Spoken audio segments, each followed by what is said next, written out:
Caio, o que os 7 princípios herméticos da filosofia esotérica, como o mentalismo, a correspondência, a polaridade, etc., tem a ver com o Evangelho? Até que ponto esse tipo de espiritualidade vale a pena? Quem tem o Evangelho de Cristo necessita desse tipo de conhecimento para aprofundar sua consciência espiritual? Não, cara, sabe o que é? Que vocês não conheceram o ensino de Jesus. Vocês conhecem doutrina de igreja. Eu não conheço nada mais amplo, mais profundo, que faça as outras coisas virarem brincadeira. O Evangelho é abrangente. As pessoas não conseguem. É a filosofia da vida. Aí o cara vê, eu li, por exemplo, livros taoístas.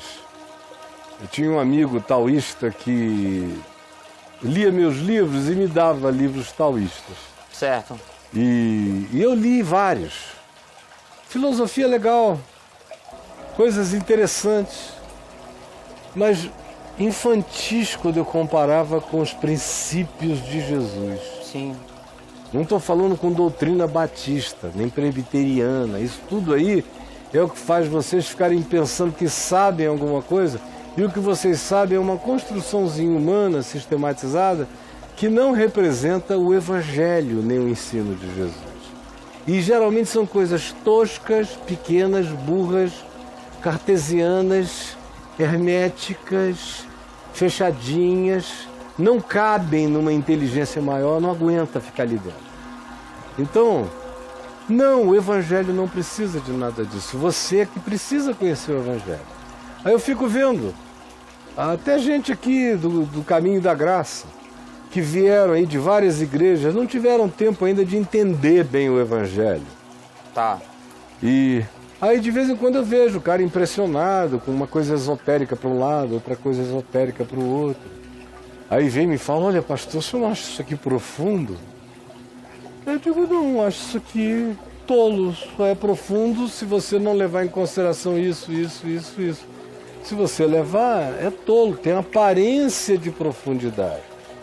Mas você está precisando é conhecer o Evangelho, porque se você conhecesse o Evangelho, tudo isso aqui cairia no campo do descartável na hora, porque não tem essa valia.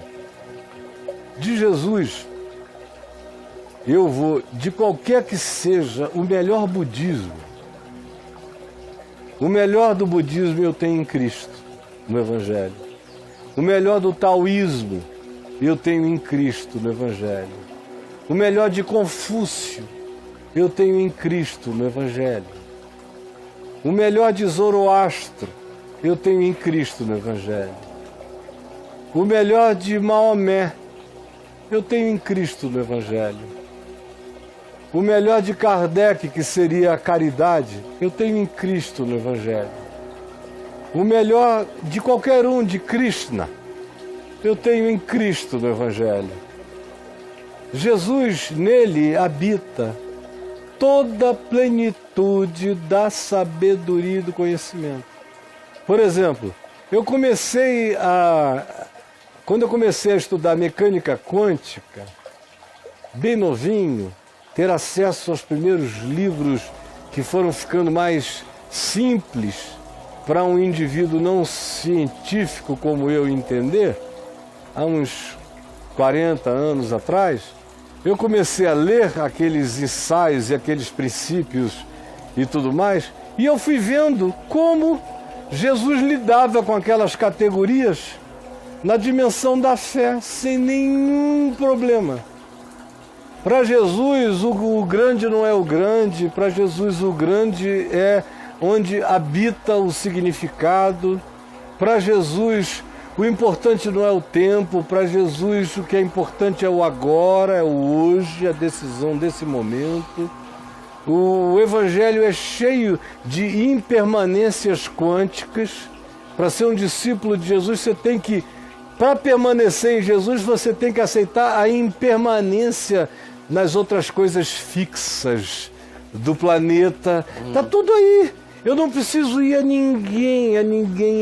E olha que eu li muita gente. Eu outro dia entrei na minha biblioteca e eu dei mais da metade, muito mais da metade dos livros que eu tinha, e eu fui vendo e digo, Só os que ficarem, eu só deixei ficarem os super importantes. É livro pra caramba e eu li todos. E não sinto falta de nada. Não vivo recorrendo a nenhum deles. Eu os sei. Sei o que está ali contido, o que se pensa. Sei repeti-los. Sei sabê-los. Mas eu não penso neles na hora que alguém me faz alguma pergunta. Eu só penso na sabedoria eterna, que torna aqueles livros pequenos, comentários bem intencionados, mas pobres. E de todos os lados, desde os pensamentos pré-socráticos para cá, eu fui ganhando uma avidez enorme, apenas para ver que o Evangelho tinha tudo, que o Evangelho tinha tudo.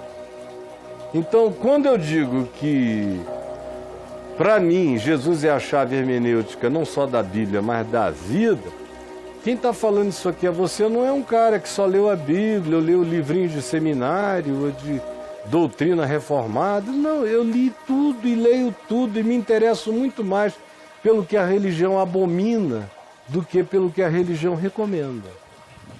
E isso me dá uma vantagem enorme de percepção. E quanto mais eu viajo para longe das recomendações da religião, mais Jesus fica fixado como centro interpretativo de todas as coisas, porque a minha leitura do Evangelho é múltipla, tem milhares de camadas e dimensões. Eu não leio só o texto, eu não leio só a história, eu leio um conjunto de revelação de linguagens múltiplas. Quanto mais eu leio, mais eu cresço.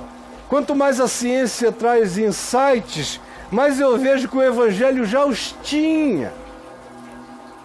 Então não, eu peço a você que primeiro conheça o Evangelho. Para conhecer o Evangelho não basta ler doutrina de igreja. Mergulhe aí no meu site, veja o que é o Evangelho, escreva o que é o Evangelho. E deve aparecer uns 300, 400 registros do que é o Evangelho. Quanto é 10 mil. 10.002. E 2. Minha filha, ou então escreva aí, Evangelho e Esoterismo. Ou só esoterismo. Evangelho e Esoterismo, depois só esoterismo. Vamos ver o Evangelho e Esoterismo. Isso. Tem um. Tem um, agora é só esoterismo. Só deletar aqui. É. Ó, Esoterismo. tem 2. Agora escreva Nova Era.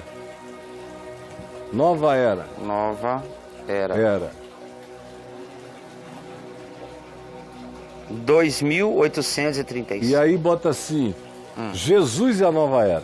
Ok. Jesus E a Nova Era. A Nova Era. Isso. Opa, eu escrevi Jesus errado. Eu escrevi Jeuzu. Jesus e a Nova Era. E a Nova Era.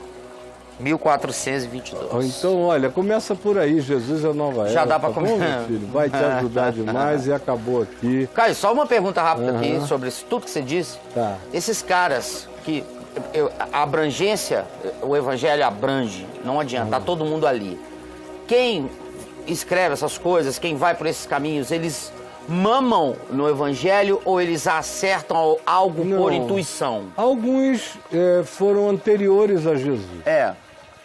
Muito anteriores. Claro, então já intuíram. Não, né? o sentido da vida. Tá. Porque se o Evangelho é verdade, ele tem que fazer sentido com a vida. Tá. O Evangelho que não faz sentido com a vida, não é uma boa nova, é uma má notícia. Não é uma notícia legal. Não é. Não, O Evangelho é verdade porque se você o pratica, você coerentiza a vida. Perfeito. Cara. Se você o pratica, ele produz harmonia, ele produz justiça, ele produz caráter, ele produz paz, ele produz entendimento, ele produz discernimento, ele produz percepção, ele gera amor, ele alinha a vida, ele facilita os nexos. A vida ganha nexos quando Jesus é o centro do seu olhar, do seu viver, do seu entender, do seu compreender. É só assim que eu concebo alguém ser discípulo de Jesus, é só assim que eu concebo o Evangelho ser uma boa nova. Do contrário, se ele chega contrariando tudo aquilo que constrói a vida e propondo tudo aquilo que desalegra e destrói a vida, ele não é o Evangelho de Cristo, ele é um engano, é uma mentira vestida de verdade em nome de Jesus, ensinada por Satanás nas igrejas cristãs. É só isso.